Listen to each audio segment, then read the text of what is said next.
Welcome students, 9th standard maths 10th chapter circles exercise 10.5। अब इस sums को continue करना है। पहले थोड़े इजी सम्स लेंगे आज के लिए। 4th एंड 5th से शुरुआत करने वाले हैं। अब ये एक्सरसाइज में ओवरऑल आपको 4 थ्योरम्स यूज करने हैं, 4 में से कोई भी एक। Simply remember, the first was inscribed angle theorem, okay. The second is angle in a semi circle is what, 90 degree. Then angles in same segment are equal. And last is cyclic quadrilateral. ये last exercise majority times में आपको इन चारों में से ही कोई ना कोई एक थ्योरम यूज में आने वाला है। तो इन चारों थ्योरम्स के हिसाब से आपको थिंकिंग करनी है और 4th सम शुरुआत करना है। Draw the diagram and think how will you do it. Question asked is, आपको ये दो एंगल्स दिए हुए हैं and angle B D C find करना है। तो अब बी डी सी, अब गिवन जो एंगल्स आपको दिए हैं वो ये 69 और 31। आपका ध्यान जाना चाहिए कि ये दो पूरे एंगल्स आखिर कौन से ट्राइंगल के पार्ट है। ये दो एंगल्स ए बी सी के इसमें आते हैं। तो आपका पहला काम है, अगर ये दो एंगल्स दिए हैं तो बाय एंगल सम प्रॉपर्टी आप ए फाइंड कर सकते हो, करेक्ट। तो आपने भी अभी अगर डायरेक्ट लिख दिया तो चलेगा, एग्जाम में वो स्टेप आप कर सकते हो। So by angle sum property what will write is angle B A C. Angle B A C will be how much, ये 69 है, ये 31 है, टोटल गोज टू 100। 180 में से 100 माइनस करेंगे, एंगल बी ए सी आएगा 80 डिग्री, राइट। तो angle B A C अभी हमको मिल गया, पर this is not the angle they have asked. उन्होंने पूछा है find angle B D C. तो आपको हर बार यही ऑब्जर्व करना है कि अभी बी ए सी हमको मालूम है, उन्होंने बी डी सी पूछा है। इनका फर्स्ट और लास्ट अल्फ़ाबेट देखो सेम है, angle B A C, angle B D C. So what can we think of that, they are subtended by the same arc. ये दोनों एंगल इस बी सी आर्क के जरिए सबटेंड हुए हैं। देखो ना, फर्स्ट लेटर यही है बी ए, लास्ट लेटर सी। तो हम बोल सकते हैं ये दोनों एक ही आर्क के जरिए बने हुए हैं। तो हम लिख देंगे angle B A C is equal to angle B D C. लेकिन लिखते वक्त आपको थ्योरम वो सेगमेंट वाला लिखना होगा, बट ऑब्जर्व करते वक्त what you have to observe is एक ही आर्क के जरिए बन रहे हैं क्या। यस, दोनों ही angle they are subtended by the same arc but at a point on the circle. और वही ज़रूरी चीज़ थी। If both the angles are subtended by the same arc at a point on the circle then they are equal. तो आपको theorem number 10.9 लिखना होगा, angles in a same segment are equal. अब सेगमेंट कहाँ से आया, this region is called segment. Segment is the region between the chord and the arc. तो ये सेगमेंट इन दो एंगल्स को सबटेंड कर रहा है। मैंने कहा है पहले से ही, सेगमेंट का सोचो ही मत, लिखने के लिए खाली लिखने का, बताते वक्त आपको आर्क का ही पॉइंट बताना है और उसी से आपका ऑब्जर्वेशन भी सही रहेगा। तो ये दोनों इक्वल होने की वजह से angle B D C will also be 80 degree and that's finish the form. 5th sum क्या दिया है, A B C D are 4 points, A C and B D intersect each other at E. Angle B E C दिया है 130 degree, तो ये है B E C as 130 degree. और एक एंगल दिया है E C D as 20 degree. Question है find angle B A C. Find angle B A सी। तो जैसे मैंने पहले बात बोली, अगर सेंटर आता है कभी भी सर्कल का तो आप इंस्क्राइब्ड एंगल थ्योरम या angle in a semi circle is 90 degree सोच सकते हो, क्योंकि तब सेंटर का कुछ यूज होता है। जब सेंटर ही टर्म नहीं दिया है then the other 2 theorems can be thought of, that is angles in same segment are equal, और दूसरा साइक्लिक क्वाड्रिलेटरल्स का। तो अब यहाँ पर क्या कर सकते हैं वो सोचेंगे। आपको एंगल बी ई सी दिया है 130 डिग्री और ई सी डी 20 डिग्री। सोचो आप ये एंगल कैसे फाइंड कर सकते हैं। फाइंड करना है आपको angle B A C angle B A C. Okay, अब दिख में आना चाहिए कि इधर कोई सेंटर नहीं है, तो हम पहले ही सोच लेंगे angles in same segment use करने का। और बी ए सी फिर किसको इक्वल होगा ये पहले सोचना है। तो एंगल्स इन सेम सेगमेंट ये मैंने आपको नाम के लिए लिखने के लिए सिर्फ बोला हुआ है। आपको ऑब्जर्व किस बेसिस पे करना है कि पहले ये जो बी ए सी फाइंड करना है ये कौन से आर्क के ज़रिए सबटेंडेड है। It's subtended by B C arc. ये आर्क से ये एंगल सबटेंडेड है। फर्स्ट एंड लास्ट पॉइंट्स आप देख सक रहे हो इसके, ये आर्क के ही हैं। So B A C is subtended by this arc on the circle. और ऐसा ही फिर आपको एक और एंगल ढूंढना है जो इसी आर्क के ज़रिए सबटेंड हुआ है, यानी क्रिएट हुआ है at a point on the circle, and that angle is B D C. तो ये पहले सिर्फ दिमाग में आनी चाहिए बात कि बी ए सी फाइंड करना है, पर B A C is equal to B D C. ये आपको पहले जब क्लियर हो गया, फिर आपका नेक्स्ट टारगेट अब ये रहेगा कि अब कैसे फाइंड करें बी डी सी। अब बी डी सी फाइंड करने के दो तरीके हैं। एक कि अगर आपको ये 130 पता है तो लीनियर पेयर से आप सी एफ डी ढूंढ लोगे। अगर बी एफ सी मालूम है तो सी एफ डी आप फाइंड कर सकते हो बाय लीनियर पेयर। और इन दोनों एंगल की मदद से बाय एंगल सम प्रॉपर्टी आप एफ डी सी फाइंड कर सकते हो। जितना एफ डी सी होगा मतलब ही वो बी डी सी होने वाला है। एंगल तो यही है। This is one way of doing the sum, and the other is अगर हम इस पार्ट को स्किप कर दें तो अब क्या हो सकता है। ये ट्राइंगल अगर ध्यान दो आप, in triangle D F see this is an exterior angle. In triangle D F see this is an exterior angle. और पहले भी मैंने बताई ये बात कैसे करते हैं एक्सटीरियर एंगल के लिए। ये एक्सटीरियर एंगल है और ये अपने इसके एडजेसेंट एंगल को स्किप करके हम बाकी के दो एंगल्स का एडिशन लिखते हैं। तो ये एक्सटीरियर एंगल जो है इन दोनों के एडिशन को इक्वल होता है। तो आप वो तरीका भी यूज़ कर सकते हो और आप एफ डी सी फाइंड कर सकते हो। एक बार ये एंगल मिल गया तो ये तो इसको इक्वल होने वाला है। तो हम यहाँ पर एक्सटीरियर एंगल से करेंगे, जिसके लिए पहले राइट अप लिखना पड़ता है in triangle F D C which is an exterior angle, angle B F C. Angle B F C is an exterior angle. So what will this exterior angle be equal to? Sum of which two? So angle BFC, which is an exterior angle, will be equal to sum of these two remote interior angles कहते हैं, यानी adjacent को छोड़कर बाकी के दो। तो that is what BDC, ये angle plus ECD। अब इसमें BFC कितना है?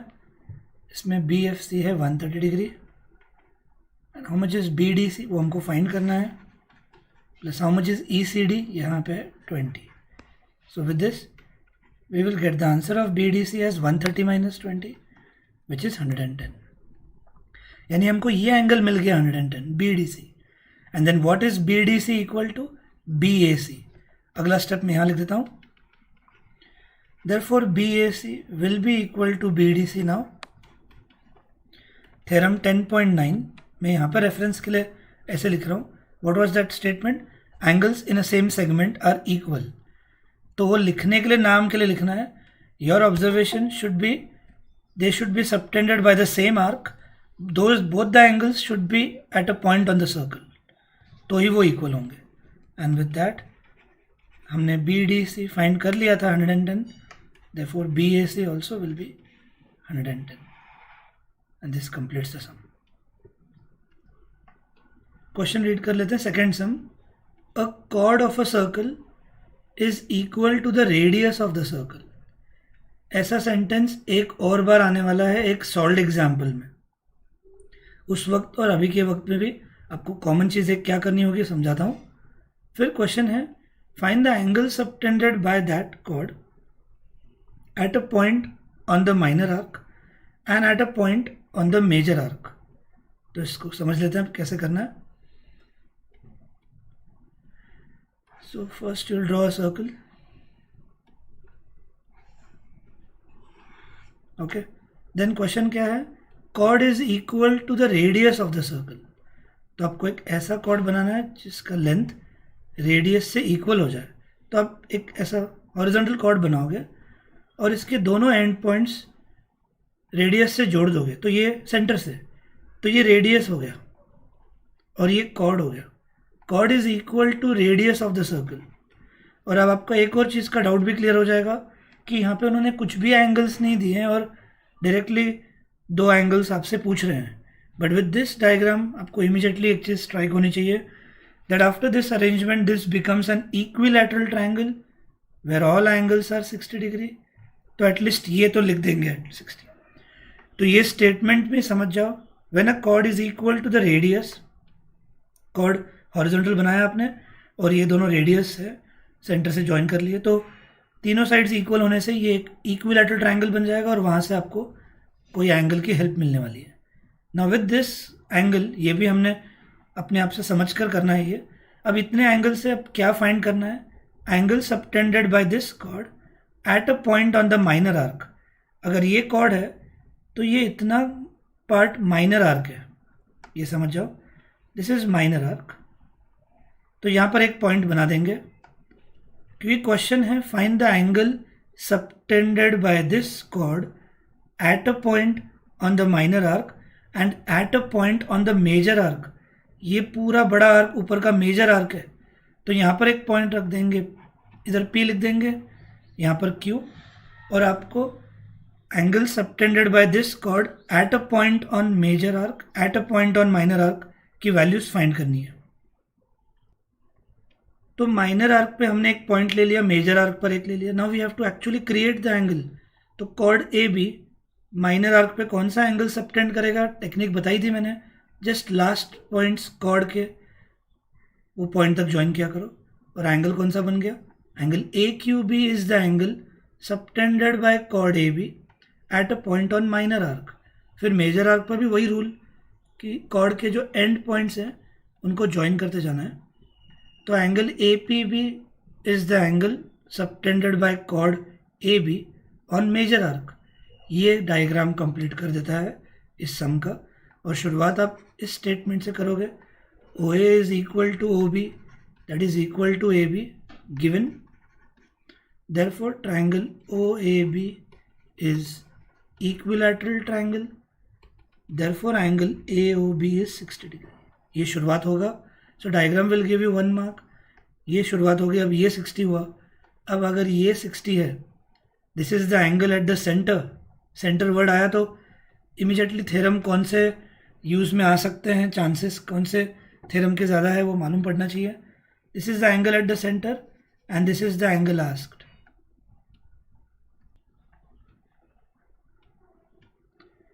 तो यहाँ पर आपको अभी एंगल ए ओ बी मालूम है सिर्फ, तो you have to just think कि ये एंगल सेंटर पर तो बन गया है, कौन से आर्क के जरिए बना है, it's A B arc.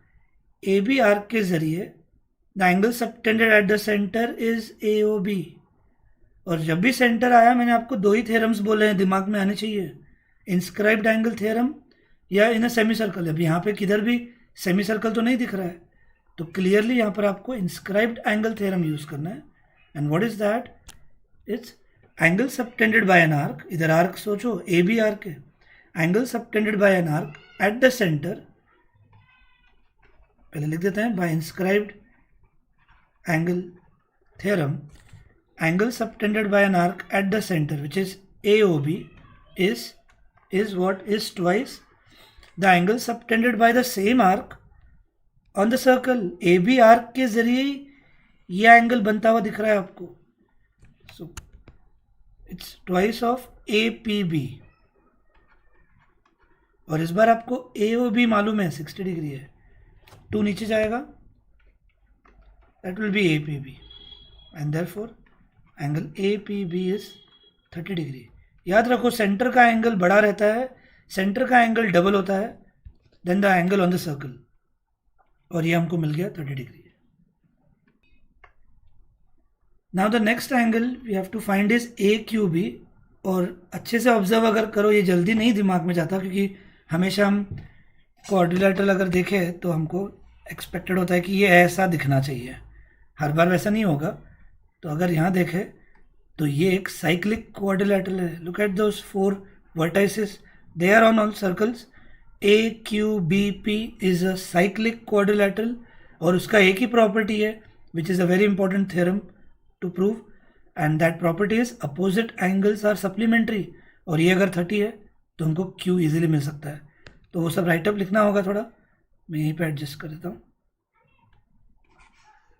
Just a minute, start writing. कौन सा साइक्लिक रखोगे आप? AQBP is a cyclic quadrilateral, direct लिखना है, and therefore angle AQB plus angle APB is 180 degree, जिसमें AQB फाइंड करना है, APB कितना है 30 वहाँ जाएगा, और एंगल AQB हमको मिल जाएगा 150 degree. Hence this sum is over.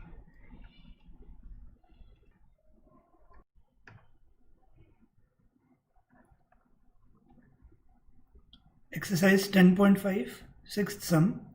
ABCD is a cyclic quadrilateral whose diagonals intersect at a point E. जब ऐसा कुछ सेंटेंस दिया है तो सेंटर ड्रॉ करने की ज़रूरत ही नहीं है आपको, बिना सेंटर के हो जाएगा। So draw the diagram.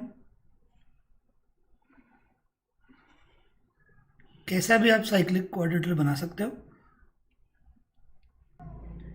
ABCD is a cyclic quadrilateral where diagonals intersect each other at E. ये point of intersection हो गया। Then if angle DBC is 70 degree, if angle DBC, ये पूरा एंगल आपको 70 डिग्री दिया हुआ है, ध्यान से मार्किंग कर लो। And one more thing is given, angle BAC is 30 degree, angle BAC is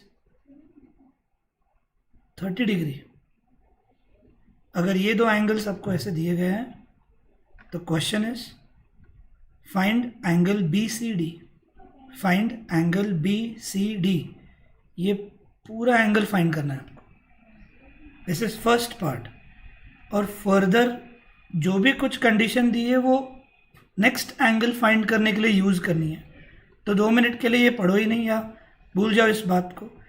according to this given condition BCD find करो, and if AB is equal to BC, फिर ECD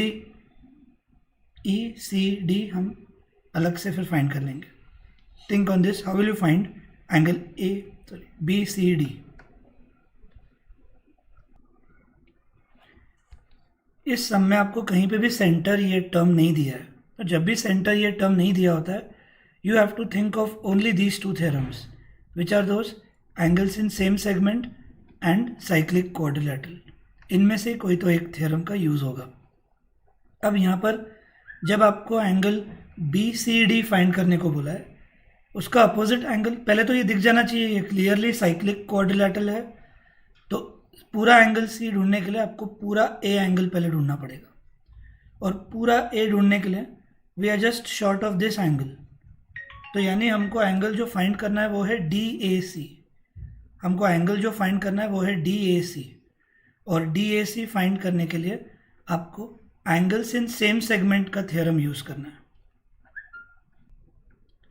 तो हमको ये एंगल जो फाइंड करना है ताकि हम पूरा A फाइंड कर सके, फिर ही हमको C मिलेगा। तो A फाइंड करने के लिए जो थ्योरम हम यूज़ करने वाले हैं वो है एंगल्स इन सेम सेगमेंट। अब ये थ्योरम कैसे काम करता है एक बार वापस सुन लो। मैंने कहा था ये सेगमेंट का टर्म तो पहले ही भूल जाओ, you just have to think from an arc point of view. मान लो ये आर्क AB नाम दे दिया इसको। What angle will this arc subtend at point P? It will be APB. Now this arc can subtend few more angles. अब मैंने यहाँ पर एक पॉइंट ले लिया Q, यही आर्क कौन सा एंगल सबटेंड करेगा at point Q? It will be AQB। अगर दो एंगल्स एक ही आर्क के जरिए सबटेंड होते हैं, दोनों ऑन द सर्कल होने चाहिए, मतलब वो जो बीच का पॉइंट है वो ऑन द सर्कल रहना चाहिए। सो ई आर्क के जरिए APB, इसी आर्क के जरिए AQB हो गया। So we will write these two angles are equal by the reason angles in same segment. फिर आपका डाउट कि सेगमेंट कहाँ पर है इधर, मैंने बताया था segment is the region between the chord and the arc. मतलब ये जो दो एंगल्स सामने आपके दिख रहे हैं, they are subtended by same segment. मतलब इन दोनों का फर्स्ट और लास्ट लेटर सेम है, इसलिए आप इनको बोलोगे एंगल्स इन सेम सेगमेंट, और ये दो एंगल्स इक्वल हो जाते हैं। और वही पॉइंट आपको यहाँ पर कंसिडर करना है। तो जब मैंने आपसे क्वेश्चन पूछा है कि DAC जो हमको निकालना है एंगल, ये कौन से आर्क के ज़रिए सबटेंड है ये सोचो, और उसी आर्क के ज़रिए और एक कौन सा एंगल आपको यहाँ पर सबटेंड होता हुआ दिखता है ये सोचना है।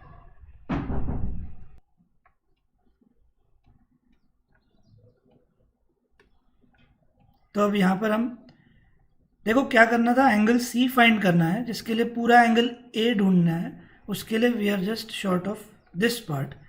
तो ये सम का शुरुआती इससे होने वाला है, that angle DAC is equal to angle DBC and they both will be 70 degree. और रीज़न लिखना है angles in same segment, angles in same segment, ये पॉइंट याद रखो। और उससे ये भी 70 हो गया, अब ये लिख देंगे 70। उससे आपको पूरा एंगल ए अब मिल गया। How much will be angle A? 70 + 30 that goes to 100। पूरा एंगल ए मिल गया। Now you will write ABCD is a cyclic quadrilateral. You will write ABCD is a cyclic quadrilateral. Therefore angle A plus angle C. Therefore angle A plus angle C will be 180 degree. उसमें angle A अभी हमने find किया है is 100। और अब angle C को आप BCD लिख दोगे, because that is how the question is asked. Be clear? BCD उन्होंने पूछा है क्वेश्चन में, आपने देखा होगा फर्स्ट पार्ट। तो हम एंगल C को ही BCD लिख सकते हैं, वो वही एंगल होता है, that will be 180। Therefore angle BCD will be 180 - 100 which will become 80। तो हमारा एक पार्ट सॉल्व हो गया। अब इस सम को करने का एक और तरीका था, ध्यान से सुन लो एक और तरीका क्या रह सकता है। ये पार्ट इरेज करता हूँ। देखो आपको BCD फाइंड करना है, तो कुछ स्टूडेंट्स का ऐसा भी ध्यान जा सकता है कि BCD कौन से ट्रायंगल में आता है। It's a part of triangle BDC, okay, जिसमें एक एंगल अब आपको मालूम है 70। अगर हमने ये एंगल ढूंढ लिया तो थर्ड एंगल तो easily bye angle sum property कर सकते थे। ध्यान से देखो, आपको ये एंगल पूरा 70 दिया था, BCD पूछा है, और ये इस ट्रायंगल के अंदर आता है। अगर हमने ये एंगल ढूंढ लिया BDC, तो भी आप एंगल सम प्रॉपर्टी से ये कर सकते थे। तो क्या करना है, तो ये एंगल कैसे ढूंढ सकते हैं? Again think of angle CDB, कौन से आर्क के जरिए सबटेंडेड है? It is subtended by arc CB। इसी आर्क के जरिए एक एंगल जो है वो है CDB, और इसी आर्क के जरिए एक और angle eight a point on the circle subtend हो रहा है, वो है BAC, वो है BAC। तो ये दोनों एंगल्स इक्वल हो गए because they are subtended by this arc. तो ये अगर 30 है तो ये भी 30 हो जाएगा, और हो गया ये 70, ये 30। By angle sum property we can find this angle. There are 2 methods, ये वाला भी ठीक है, यहाँ पर एंगल सम प्रॉपर्टी के बजाय हमने साइक्लिक यूज करके सम को कंप्लीट किया। तो ये स्टेप्स क्लियर रहो। अब इस सम का आगे का कंडीशन यूज करेंगे। क्या है condition? If AB is equal to BC, ध्यान से देखना, अब ये फर्दर जब बोल रहे हैं तो ये आगे के एंगल को फाइंड करने के लिए रहता है। If AB is equal to BC, find angle ECD। तो if AB is equal to BC,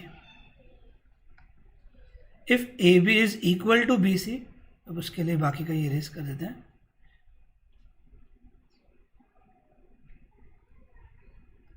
If AB is equal to BC, question asked is find angle ECD, find angle ECD।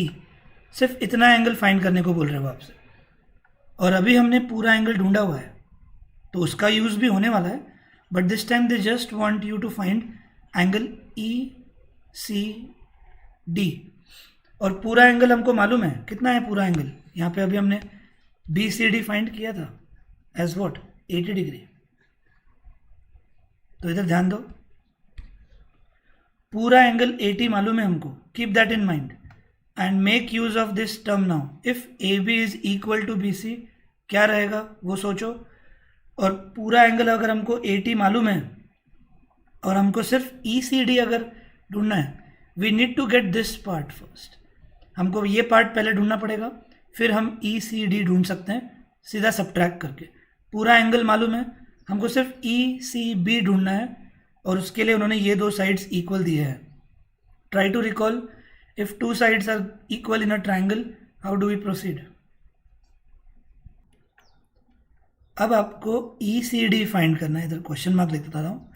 और आपको बोला है if A B is equal to B C, if A B is equal to B C which is in triangle A B C, अगर ये दो sides equal रहे तो दो एंगल्स इक्वल हो जाते हैं।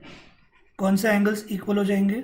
Angle B A C will be equal to B C A, angle B A C will be equal to B C A and they both will become 30 degree. Reason will be angles opposite to equal sides are equal. हमने ये triangles chapter में बहुत बार discuss किया था। तो ये भी अभी 30 हो गया और ये इतना 30 होने के बाद हमको पूरा एंगल मालूम है। We know the full angle, it is 80 degree. अभी हमने प्रूव किया था बी सी डी इज 80, तो पूरा 80 है। E C B, just minute, हमने बी सी ए लिख दिया है, कोई दिक्कत नहीं। बी सी ए मतलब ही ये एंगल होता है, दैट इज 30, और पूरा हमको 80 मालूम है। So the next question which they have asked is E C D. ध्यान से देखो, ई यहाँ पर है, ई सी डी कौन सा एंगल है वो देखना है और समझ आना चाहिए कि E C D the other part के लिए हम सीधा 80 माइनस 30 कर लेंगे, क्योंकि पूरा 80 दिया हुआ है। ये इतना पार्ट अभी हमने फाइंड किया और ये फाइंड करने के लिए उन्होंने आपको ये एडिशनल कंडीशन दी गई थी। If A B is equal to B C, यहाँ का एंगल इसको इक्वल हो जाएगा। ये 30 ऑलरेडी था तो ये भी 30 हो गया।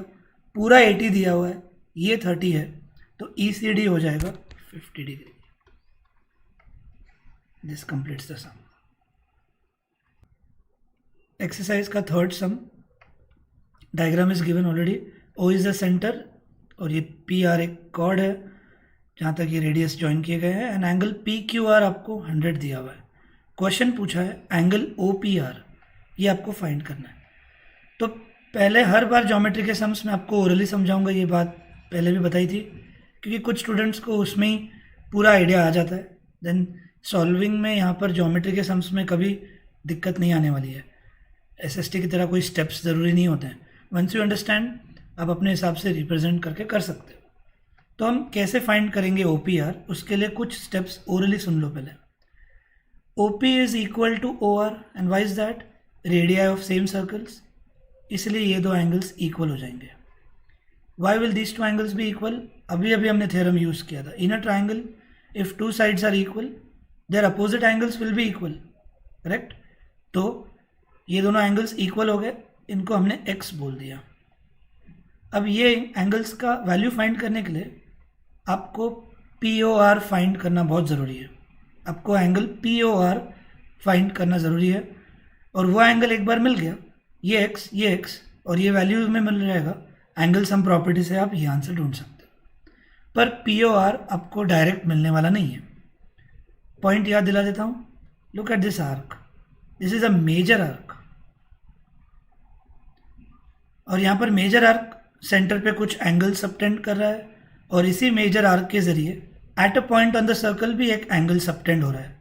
यानी यहाँ पर सेंटर आ गया है, तो मैंने बोला था आपको इंस्क्राइब्ड एंगल थ्योरम या angle in a semi circle का यूज़ करना पड़ता है। यहाँ पे कोई सेमी सर्कल नहीं है, बचा एक ही theorem, inscribed angle theorem. Apply that and you will get the answer. Okay, तो जिनको भी ओरली नहीं समझा स्टेप्स क्या थे, अब राइटिंग में देख लेते हैं। आपको angle O P R find करना था, जिसके लिए मैंने आपको बोला पहले हमको पी ओ आर फाइंड करना है, लेकिन जितना कुछ डायग्राम में दिख रहा है हम पी ओ आर पहले फाइंड नहीं कर सकते हैं। तो हमको रिफ्लेक्स एंगल POR पहले फाइंड करना होगा। क्यों, ये क्लियरली यहाँ पर दिख जाना चाहिए। Look at this major arc. एक मेजर आर्क सेंटर पे कौन सा एंगल सबटेंड करता है? हम उसके लिए ये आर्क के जो एंड पॉइंट्स हैं उनको सेंटर तक ज्वाइन करते हैं, और आर्क अगर इस तरफ है तो एंगल हम ये वाला लेते हैं, एंड ये एंगल दिखना चाहिए 180 से बड़ा है, तो हम यहाँ पर रिफ्लेक्स एंगल POR लिखेंगे। So by inscribed angle theorem, reflex angle POR, the angle subtended by an arc at the center is twice the angle subtended by the same arc at a point on the circle. Reflex angle POR will be twice of PQR, और इस method से हमको reflex angle POR मिल जाएगा as twice of 100 which will be 200 degree. तो हो गया, ये angle 200 मिल गया हमको। अब ये अगर 200 है तो POR तो ढूंढ ही सकते हैं, और क्यों ढूंढना है POR? क्योंकि बाद में ही आप ये OPR ढूंढ पाओगे, इट्स अ ट्राइंगल। बाद में ही आप OPR ढूंढ पाओगे बाय एंगल सम प्रॉपर्टी। और इसके लिए रिफ्लेक्स एंगल POR 200 होने के बाद हम एंगल POR फाइंड करने जाएंगे, जो उसके लिए हम फॉर्मूला यूज़ करेंगे 360 माइनस 200 से total they make it is 360। तो अगर ये 200 है तो इतना पार्ट हम 360 माइनस 200 कर देंगे, तो एंगल POR मिल गया हमको 160 डिग्री। एंगल POR हमको मिल गया 160 डिग्री। और इसके बाद इस छोटे ट्राइंगल में पहले आपको ये दो एंगल्स को इक्वल बोलना पड़ेगा, यही बात बताई थी। OP is equal to OR, radius of same circles. इसलिए क्या होने वाला है, angle OPR is equal to ORP is equal to x, और बस फिर last step, by angle sum property, sum of all angles, ये x है वो भी x है, और ये 160, x प्लस 160 इज 180। क्या होगा next step, 2x will be 180 minus 160 that is 20, therefore x will be 10 degree, therefore x will be 10 degree, therefore angle OPR will be 10 degree, and this is how the sum is done. Ninth sum, diagram थोड़ा complicated है लेकिन सम बहुत easy. कुछ भी given नहीं है, पढ़ लिया होगा आपने, जो ड्रॉ किया हुआ दिख रहा है वही कुछ है। वर्थ यूज़ करने लायक गिवन जो देते हैं हर बार कुछ नहीं है यहाँ पर। और क्वेश्चन है, prove that angle ACP, prove that angle ACP is equal to QCD, prove that angle ACP is equal to QCD। तो सोचो कैसे करेंगे ये दो एंगल्स इक्वल।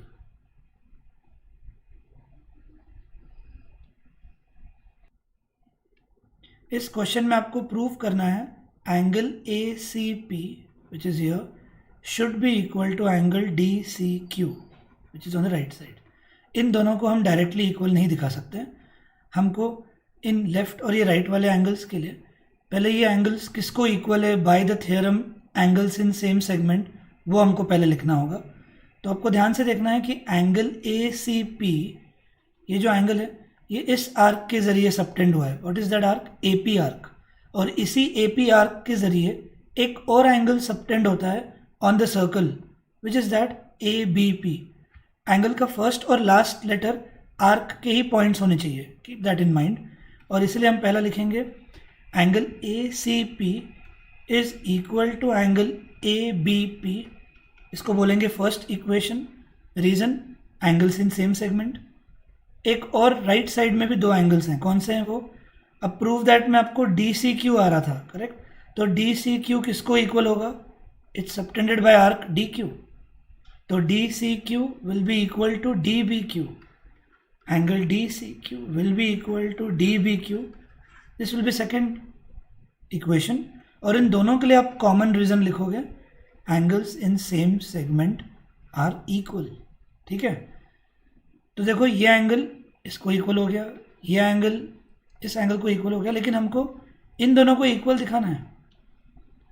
दोनों इक्वेशन के ये लेफ्ट साइड में है, देखो जिनको हमको इक्वल दिखाना है. ACP is on the left side of first equation, DCQ is on the left side of second equation.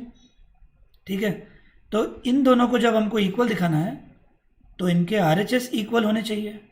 And look at their RHS, what is it?